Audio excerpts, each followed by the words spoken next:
Hi, I'm Samantha from Thread Collective, and today I wanted to talk to you about my Schacht Ladybug spinning wheel. I've had this wheel for quite a few years now, and it is one of the wheels that I turn to most commonly because it is just such a solid performer and it is very versatile. I can switch between double drive, bobbin-led and Scotch tension. I keep this one set up in Scotch tension though, and it's just my favourite way to spin on this wheel. You might find that you prefer it in double drive, or you might like to use Irish tension more if you like a really strong pull. So in Scotch tension, I have my brake band going over the back of the bobbin here, and I have the drive band going over the whirl to control my speed. And I simply control take up with this little knob here. I find it has a really strong take up, but I can also back it up enough to do the finest of spins if I wish to.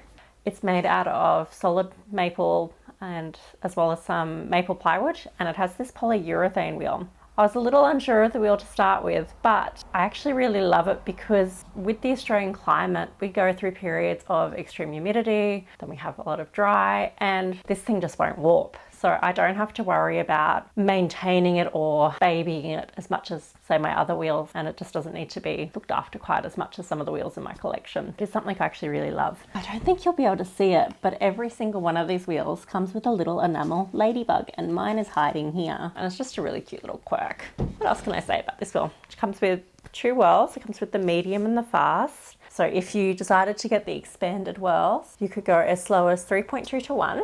And if you went with a super high speed whirl, you could go as fast as 14.5 to 1. It's going to suit almost every spinner, except maybe those who do production of like a fine lace weight consistently. But if you are someone who likes your traditional weight yarns, or if you want to do the odd art yarn, it is an absolute workhorse of a wheel. I really like these massive treadles. So no matter what size feet you have, you'll be able to comfortably fit your feet on them. You can get an onboard lazy Kate. I do have one, but I also have small children, so I'm not 100% sure where all the bits are for it at the moment.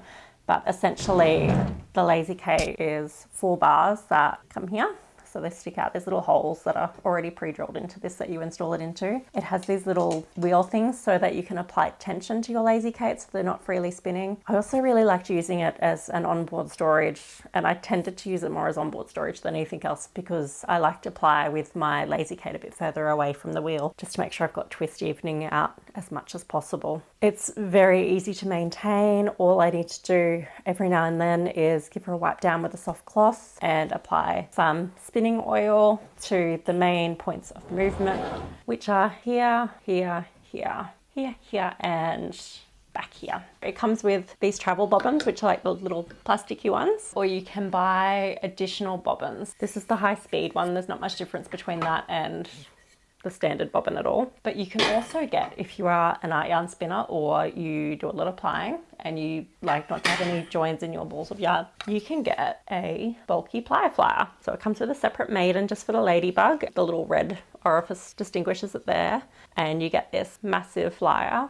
You can see it has a very generously sized orifice there, a nice big hole there. And this is one of the points where some spinners have issues. This little second ring where it goes through is just a little bit smaller than those other two. So if you're spinning big beehives, coils, that sort of thing, you may need to occasionally shove it through, which I find really common with most spinning wheels on the market, unfortunately. So Schacht, if you're listening, please make us some new rings that are bigger.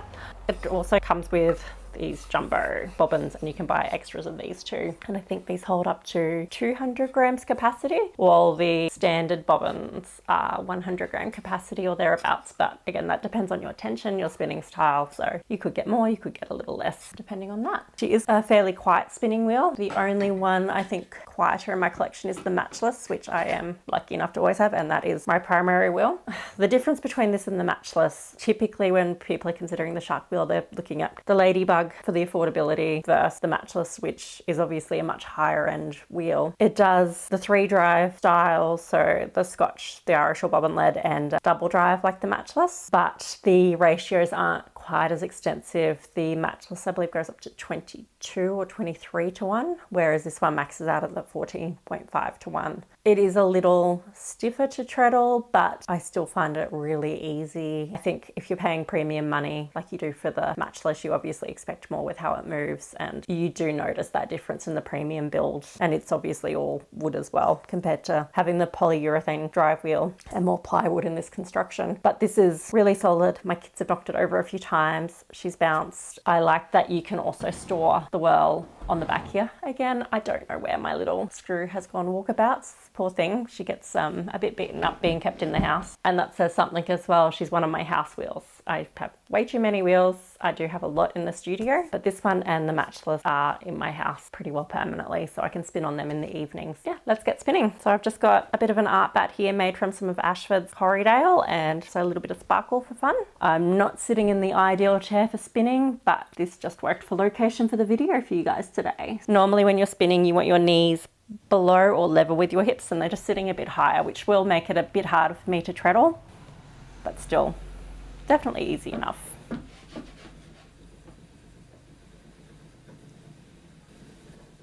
I also find the wooden bobbins a little quieter than these more plastic ones. That might be something to consider if you're looking at the different bobbins to add to your kit. It does come with an orifice hook, and it's really easy for transport, so it may potentially be a really good wheel for you if you're someone who likes to go to a lot of guild meetings or you like to spin in different locations. I quite often take this wheel out to our front veranda. She has 3 handles. There's one at the front, 2 at the back, and it's incredibly lightweight. I'm not sure exactly what the weight is, but more than easy enough to lift up with one hand. I think I said this already, but it comes with the medium and fast whirls. You'll get ratios of 6.5 to 10.5 to 1, which will cover most kinds of spinning. If you stick with the standard flyer attachment, that will enable you to spin quite fine yarns through to your traditional weights. If you want to spin more art yarns, I'd suggest adding the bulky ply flyer straight away, as the orifice isn't huge on this wheel. It's similar to any other traditional wheel on the market. So just enjoying spinning at the moment. As you can see, it has the traditional hooks on this flyer to move along as you fill up your bobbin. My preferred way to spin on this wheel is short full draw. That's why I constantly have it set up in Scotch tension. But you can absolutely do your woolen spins in this mode, or you can convert it to double drive. And it comes with the string to be able to convert it to either. And it's quite easy to do. So to remove this black polyurethane band, you simply, there's some screws. There are some screws down here. What you do is take them out, and then this handle part here actually comes to the side, and you can just slip that right out, which is kind of cool.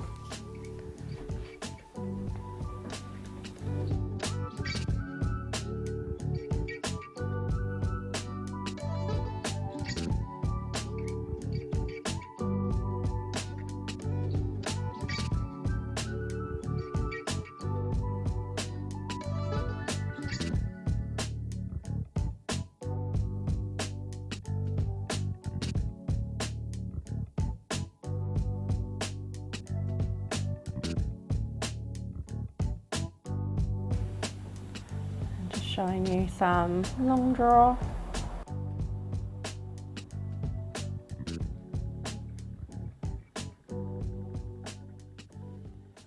So I normally do my long draw in double drive because I find the take up smoother on any wheel. But in saying that, it's more than doable in Scotch tension.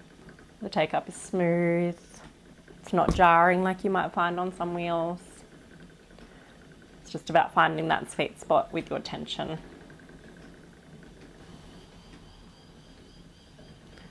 So, our Ladybug, she has multiple handles, making her very easy to cart around. Comes with the standard flyer, as well as some bobbins, but you can also add high-speed bobbins. You can opt for more traditional wood finishes on either end as well. That's an add-on, you can't swap that out. And you can also get the bulky plier flyer, which is excellent for art yarn spinning, also plying, obviously. So well worth adding if you think you'll go that way. We have these very generously sized treadles. I know some people really have trouble fitting their feet on some models of spinning wheel. That's a big plus for that. You can spin with one foot as well if you have a double treadle wheel like this. Just because it has two doesn't mean you have to use both, especially if you've got hip issues or knee issues and you need to rest one at a time. It's made out of maple plywood and solid maple, as well as having the polyurethane drive wheel, which once again I love because it won't warp like other timber wheels might, which is again fantastic in the Australian climate. Very minimal maintenance required. Simply oil those moving parts on the flyer as well as on these joints back here, which I can't remember what they're called, every now and then. You can spin practically anything on this, which makes it again just a really versatile wheel. I know that it's targeted towards beginners, or they market it as being something for an entry-level spinner, but I think in buying a wheel like this, or this wheel, you won't need to upgrade unless you wish to add a second wheel. I obviously have many, and that's just because I like to have wheels set up for different purposes, and I'm a bit of a collector, and I'm fortunate enough to have the space to be able to do that. I'd really highly encourage you to look at this as perhaps your one and only, or as your entry wheel, or just if you really like the look of it and you're collecting them. If you have any questions about the Ladybug or any of the other spinning wheels in our lineup, please let us know. We'll be happy to answer them, or perhaps even do a little video if it's something that you're really having trouble with. Thanks for watching, guys.